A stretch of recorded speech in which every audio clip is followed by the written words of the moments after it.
What's up, guys? Back in a flash. My baby girl did some stealth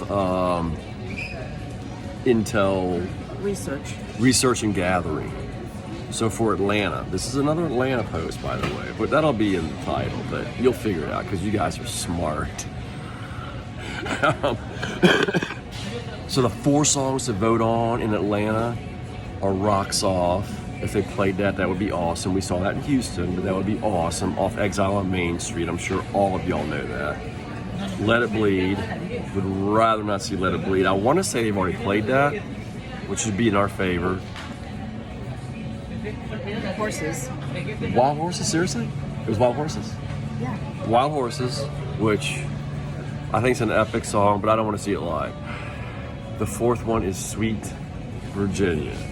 My personal favorite. Yes, it is. She is not lying. And you know what? We're going to order 2 more G&Ts just to celebrate because we're hoping they do Sweet Virginia. So if you guys, I don't know how she found it. I didn't. I'm a boomer.